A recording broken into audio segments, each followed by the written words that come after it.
Ошон үчүн иншалла элге барып, кечиримдүү болуп жашайлы дегенди таркатайлы. Койду, туугандар, бир туугандар бири-бириңерди кечиргиле. Абысындар, бажалар, бири-бириңерди кечиргиле. Туугандар, кошуналар, бири-бириңерди кечиргиле. Биз бири-бирибизди кечирели. Пайгамбар саллаллаху алейхи ва саллям айткан: мусулман адамга адал эмес башка бир мусулманды таштап коюу 3 күндөн ашык. 3 күнгө чейин мейли сүйлөшпөй койсоңуз, таарыныш. Андан кийин адал болбой, арам болуп калат экен да. Туура бир мамилеңиз, жылдыгыңыз туура келбей калды, жакшы мамилеңиз болбой калды. Бирок сиз кек сактабаңыз. Мамиле кылбай эле коюңуз. Бирок салам менен дуаны таштабаңыз. Ассаламу алейкум. Үй бүлө бала чакаңыз жакшыбы? Жакшы, болду. Мен бул менен мамиле кылбайм. Бул менен чогуу иштешпейм мен. Эчтеке эмес шариятта. Макулбу? Бирок салам айтууну таштап коюу, бунун акысына дуа кылганды таштап коюу, болбойт. Хазрет Билал разияллаху анху Мединада Пайгамбар саллаллаху алейхи ва салламдын мечитине чыгып, азан айтып, Меккени карап дуа кылат эле. Я Аллах, ушу Меккеде мага зулумдук кылгандардын күнөөлөрүн кечирчи депчи. Хидаят бер, иман бер ошолорго деп карап. Ким жамандык кылса, ошолорго дуа кылып атат. Иман сурап атат. Ошон үчүн иншалла биринчи мынакей азыркы биздин кетүү жолдомосу, биз Кудай кааласа иншалла эртеге сапарга тартабыз. Саат 9-да автобустар келет, автобустарга чыгабыз. Ошого чейин мына түн азыркы сааттар өтө маанилүү сааттар. Жакшы даарат алып, 2 рекет Алла Тааладан тооба намазын окуп коелу. Алла, Мединанын, Меккенин жакшы мен жүрөгүмдүн каралыгынан, карайганынан кадырлай албай калдым окшойт, кечирип кой Алла. Ушунча ыйык жерге чакырдың. Алхамдулилля, саңа шүгүрлөр. Я Алла деп Алла Тааладан бир кечирим сурап койлу. Астагфируллаха ва атубу илейх 100 жолу айтып койсоңуз болот. Канча жолу айтып коебуз? 100 жолу. 2 рекет тооба намазы, андан кийин астагфируллаха ва атубу илейх. Астагфируллаха ва атубу илейх. Путуңуз ооруса, отуруп деле 2 рекет окуп коюңуз, эчтеке эмес. Бирок тасбин алып 100 жолу астагфируллаха ва атубу илейх. Андан кийин я Алла деп анан кийин кечирим сурап, кажет Алла субхана. Да 2 рекет кажет намаз окуп коелу. Эсен аман я Алла бизди элибизге, үй бүлөбүзгө жеткиргин. Эсен аман самолетто учайлы. Эсен аман самолетто түшөйлү. Эми үй бүлө бала чакабызга я Алла эсен аман жетейли. Аларга я Алла хидаят бер деп. Ушул жерде үй бүлөңүзгө, бала чакаңызга Алладан хидаят сураңыз. Сиз мусапырсыз. Алланын өзгөчө вафт өкүлдөрүсүздөр. Дуаларыңыздар кабыл болгон учур ар бир балаңызга, ар бир кызыңызга, ар бир небереңизге, ата-энеңизге, бир туугандарыңызга атын айтып, я Алла хидаят бер. Не деп сурайбыз? Хидаят бер, хидаят. Туура жол бер. Имандуулук бер. Ислам бер, я Алла, ислам бер деп. Таквалык бер деп. Биринчи аларга эң баалуу нерселерди сурайлы, анан дүйнөсүн дагы сурайлы, адал рызкы бер, ден соолугуна шыпа бер. Булар дүйнө. Балалуу элек болсо, я Алла перзент бер. Анан я Алла бул жакка алып кел. Аларды да алып кел. Алар да ушул ыйык жерди көрүп калса экен. Ушул жерге насип болсо экен деп. Макулбу? Демек 2 рекет намаз окуп, тооба кылып, тооба намазы. 100 жол астагфируллах атубу илейх. Алла Тааладан кечирим сурады. 2 рекет кажет намаз окуп, өзүбүзгө, жана бир тууган бала чака туугандарыбызга, элибизге, бүткүл мусулман үммөтүнө, бардык адамзатка дуа кылайлы. Хидаяттын дуасын кылайлы. Ненин дуасын кылайлы? Хидаяттын дуасын, имандын дуасын кылайлы. Буларга биз бири-бирибизди кечириштик. Бири-бирибизди кечирсек дуа кабыл болот. Кечирбесек дуа да илинип калат. Ошон үчүн иншалла бири-бирибизди кечиришейли. Бири-бирибизди сөзсүз иншалла жүрөктөн кечиришейли. Андан сырткары эртеге сапар болуп аткандан кийин Бул жактагы жүктөрдү шашылбай жакшынакай кылып паспорт, акчалар, кийим кечелер, эч шашты бир нерсе калып кетпесин. Таспиңиз калып кетпесин, жакшынакай кылып алыңыз. Белектериңиздер калып кетпесин, жакшынакай. Биз мусулманбыз. Ошондуктан мусулман үлгү болуш керек. Бөлмөлөрдү таза кылып коелу. Не кылып коелу? Ушунча жашадык. Ушунча жашадык. Ошон үчүн иншалла карап, айнек-байнектерди ачыла турган болсо ачып, тазалап, проветривать, тиртеп, кичине нары бери шамалдатып, майда чүйдө мусорлар болсо алып, душ, тияктан дараталган жерлер жакшынакай кылып тазалап, мусор челектерге салып, паттыр-путур бир ким келип кетиптир деген сөз да калып кетпейли? Жок. Мусулман. Биз мусулман, пайгамбар саллаллаху алейхи ва саллям тамак жегенди, кийим кийгенди, сүйлөгөндү, бардыгы нерсени адейин айтканда. Ошон үчүн иншалла ушул нерселерди эске алабыз. Эртеге 9-да автобус келет экен. Ошого 8-8:30 лифттер, азыр бизден башка да жамааттар көп болгондуктан занят болуп кичине кечигип калбайлы. 8-8:30 жүктөрдү алып келип коюп кое берели алдыңкы этаждын чекелерине. Бир чекеге жакшынакай оор жүктөрдү коюп коюп, мейли өзүңүз бул жакта отуруп, путу колду жайып, дем алып, бирок ага чейин бир чекелерге түшүрүп кое берели. Килограммда мына жердеги канчанча экен? М дегенде ушул жерде килограмм бар экен. Жок эмес. Кошуп кое берген. Килограммдап карап туруп 30-дан ашпасын туугандар. Мейли. Карап туруп же болсо мына жерде мындай да, бир эле коробка 30 болсо өтө оор деле болуп калат. Мүмкүн экөөңүздар 20 кылып коесуз. Ошол 60 болот да. Туурабы? Мисалы эми көбүнчө мына апасы менен келген, аялы менен келгендер аларга оңой эле. Ошондой кылып койсо деле болот. Кыскасы алхамдулилlah жерден карап, анан кийин темир тезектерди, азыркындай саат-паат, батареялары бар, чыңгырай турган нерселер, тырмак алгычтар жана башка ушуга окшогон нерселерди ыңгайлуураак жерге коюңуз да. Эгерде сиздин ошол аябай скотч менен ороп салганыңыздан кийин ач дей турган болсо, кыйналып, ачып, өзүңүз ача албай, мына бул жөн эле саат, бул бомба эмес дегенге мен кээде ишенип, кээде ишенбейт эми. Бирок ошону ушундай ыңгайлуураак жерге коюп коюңуз, андайлар чыңгырай турган. Эрте десе ачып көрсө, мына эле деп койгон койчу. Ана салып, мисалы кокус неме боло турган болсочу. Бул жерлерди иншалла. Негизи паспортту жакшынакай алайын. Паспортту унутпаңыздар, шашылбаңыздар, алактабаңыздар. Тияк-бияк ылдый өдө болуп атканда паспорт супуга түшүп калбасын. Унитазга түшүп калбасын, жакшынакай неме кылып. Шашып атканда анан кимде бир жактан тияк неме, паспорт жакшынакай. Акчаларыңыздар жакшынакай түшүп жоготуп жүрбөңүздөр. 30 килограмм жүк болду, колго 5 килограмм, 8 килограммга чейин деп атат. Мына иншалла болду. Анан иншалла буюрса, Замзамды Жиддан аэропортунан алабыз. Ар бирибизге иншалла 5 литр деп. Жакшынакай бул жакка таза кылып койдук.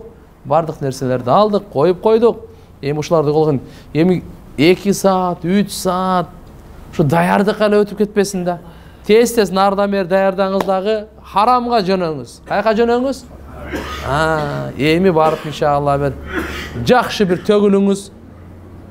Жакшылап Алла деп өзүңүздү мындай коюп, бир телефон чыңгыратып, ар кимди карай бербеңиз. Жаныңыздан ким өтүп атат, ким не кылып атат, бирөө сүйлөп атабы, бирөө карап атабы, жок. Эч ким. Мүмкүн болсо көзүңүздү ылдыйраак сактаңыз. Зикирлерди толуктап, дуаларды кайра 2 рекет намаз, кайра 2 рекет намаз окуңуз, кайра 2 рекет намаз окуңуз, кайра туруп окуңуз. Кайра. Бул жерде иншалла хажат намаз окусаңыз болот, тоба намазын окусаңыз болот. Макулбу? Кыямул лейл намазы окусаңыз болот, тахажжуд намазын окусаңыз болот, салаты таспих намазын окусаңыз болот. Эми кандай болсо, каза намаздарыңыздар бар. Каза намаздарды окуп коюңуз ушул жерден. Эми Алла мээримди го. Болбойт дегенде бир күндүк казаны окуп коёйлу. Өмүрүмдөгү биринчи багымдаттын казасын Алла окуганда мындай ниет кылдым деп. Өмүрүмдө биринчи пешимдин казасы, өмүрүмдөгү эң биринчи асырдын, шамдын, куптандын, витр-важиптин казасы деп. Бир күндүкүн хотя бы ушул жерде бир окуп, Алладан Алла эми будан кийин каза намаздарымды окуп жүрөм. иншалла депчи. Ушул жерден Алла менен аябай келишим түзүш керек. Не кылыш керек экен? Алла менен келишим түзүш керек. Я Алла мага жакшы мүнөз бер деп. Жакшы кулк мүнөз бер деп Алла Тааладан. Ар бир неметиңе шүгүр кыла тургандай кыл мени. Дайыма өзүңдү эстеп, өзүңдөн коркуп, өзүңдү жакшы көрүп, өзүңдөн үмүт кылып жашай турган сүйкүмдүү кулдарың арасында кош мени деп. Алла менен убада кылайлы. Я Алла, күнөөлөрдөн мени сакта. Сен сактабасаң мен колума эч нерсе келбейт. Я Алла, мен сага тапшырамын, өзүм аракет кылам күнөөдөн сактанганга. Эми өзгөчө алхамдулилlah эркектер сөккөндү токтотойлу. Не кылган токтотойлу? Канча жиниңиз келсе дагы, ачуңуз келсе дагы, тилиңизден тилдегенди, бирөөнүн энесин, бирөөнүн атасын сөккөндү токтотуңуз. Пайгамбарыбыз саллаллаху алейхи ва саллям муну акбарул кабаир деген. Акбарул кабаир деген не? Чоң күнөөлөрдүн дагы эң чоңу деген да. Чоң күнөөлөрдүн эң чоңу. Ким не экен? Кайсы күнөө экен? Кимде ким өзүнүн ата энесин сөксө. Сахабалар таң калды, я Расулалла, өзүнүн ата энесин сөккөн да адамдар болобу депчи. Пайгамбарыбыз айтты, бул деген сиз бирөөнүн ата энесин сөксөңүз, ал сиздин ата энеңизди сөгөт. Демек сиз өзүңүздүн ата энеңизге сөгүш алып бергенге өзүңүз себеп болдуңуз да. Ушул өзүңдүн ата энеңди сөккөндөй болот экен да. Бунун күнөөсү чоң күнөөлөрдүн да чоңу деди да. Ошон үчүн иншалла болду эми.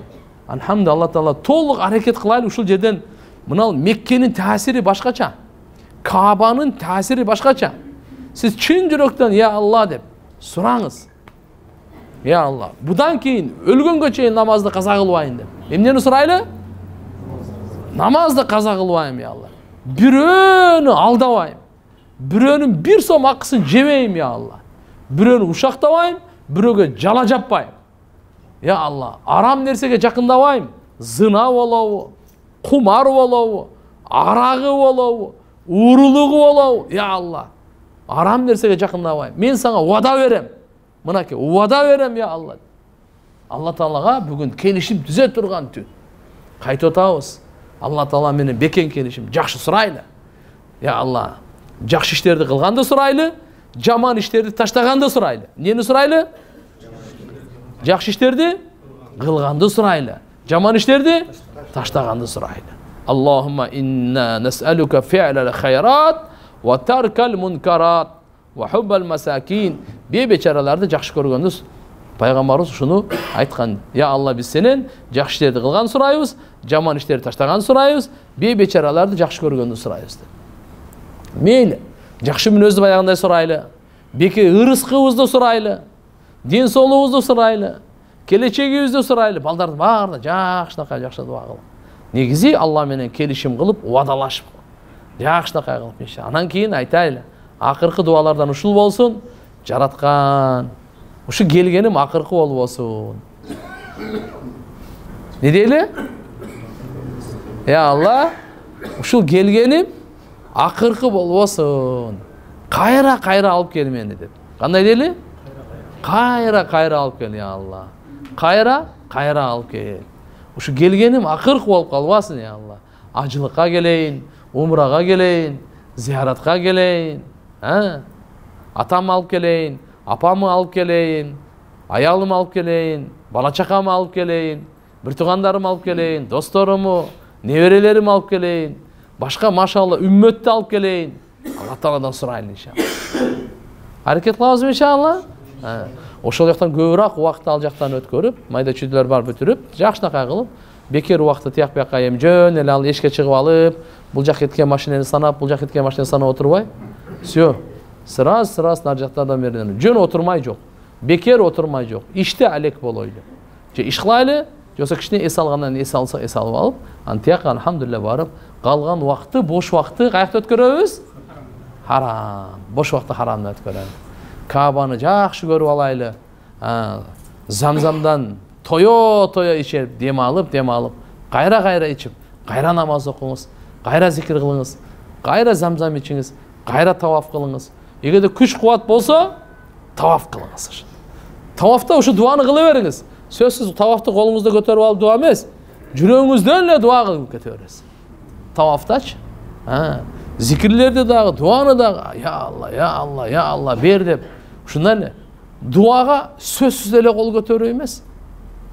Тавафтагы дуа кол көтөрүлбөй эле кылынат. Кандай ажаткана кирип атканда биз дуаны кол көтөрбөй эле киребиз го. Туурабы?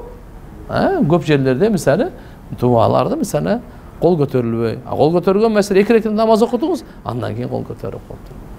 Ошон үчүн иншалла мына дуаларга бекем болойлу. Кудай кааласа анда азыр түшүнүктүү болду. Анан кийин эртеге Кудай кааласа туугандар мындай. 2 автобуска бөлүнөбүз, 40-40тан болуп отурабыз. Бул жерден чыгып атканда дагы кичине зикирлер менен, истигфар менен чыгайлы. Ар ким өзүнүн жүгүн өзү салсын.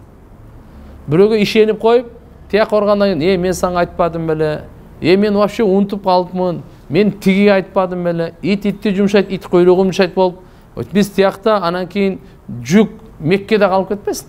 Бундайлар болгон. Бундайлар болгон. Мен силерге ар бир сөзүмчү, ол жомок эмес, асмандагы эмес. Болгон окуяларды айтып атам. Ошон үчүн сөзсүз мейли уулуңуз койсо дагы бир карап коюңуз. Кана кайерге койдуң? Машалла. Күйөөңүз койсо да, өзүңүз койсо да кайерге койдуң? Бир карап койгон. Эчтеке кетпейт бага. Я, жүрөк спокойныраак болсун, коюлду, жакшынакай болду. Берги сумкаларды. Аны өткөндөгүдөй да алтып тияка салып койду эле, анан кийин алып кетип калды эле, наркы автобус менен кетип калды эле, шашып атканда, калып кала тургандай болуп, баякка түшүп атканда. Бул жактан жүктөп атканды дагы айтып атам. Тияктан Жиддеде бизге окшогон миллион адам учат да. Ошон үчүн ошо автобустарды бигин тааныбыз, тааныбайбызбы? Автобустан түшүп атканыңызда өзүңүздүн кол сумкаларыңыздарды, майда чүйдүлөрүңүздөрдү бир сыйра карап коюш керек. Эч нерсе калган жокпу деп, тияк-бияктардын карап бардыгын. Ана мына машалла мына жаштар отурат, кичине мындай зирегирээк болгула. Өзүңөрдүкүн дагы, алдың-ардыкын, оң жак, сол жак, артың-ардыкын кичине карай жүргүлө да. Эмнеси калды деп эле. Бу алды деп эле, өлбө жаным өлбө, мен өзүм эле болсом деп, андай болбойт. Анан тияка кезекке турганда угуп алыңыздар. Биринчи энелер, аксакалдар өтөт. Түшүнүктүүбү, жаштар? Алды жактан көрүп калбайын. Силер эң акыркы өтөсүңөр. Анча-мынча калып кетсеңер, кала бер эчтеке болбойсуңар. Тамашалап коеюн. Түшүнүңүздөрбү? Биринчи аялдар, мына карап туруп, аялдар, силер алдыда өтөсүздөр, аялдар дагы жаштар кичине аркаякта болула. Энелер биринчи кетсин, жакшынакай ошол жүктөрүн тарттырып, жанында күйөөлөрү бар, балдары бар, ошолорго жанында болосуңар алар. Андан кийин ким мисалы өзү эле эркек жалгыз эле келгендер, мисалы алар болсо кичине аркаякта бардыгын ишин өткөзүп туруп, эч кыжалат болбогула. Бирөөң да калбайсыңар. Просто баягындай бири таштап, мына жактан келип патыр-путур болуп, анан бир башкаларга окшобойлу да, бир кичине алхамдулилля, бир маданият көргөн, умрадан келаткан, ошо Алланын бир кулдары, Алла Тааланын бир машалла дин жеткире тургандардай болуп кетейли да бир. Ошон үчүн иншалла баарды жакшынакай тегиз, баарыбыз чакырат, эч ким иси калбайт.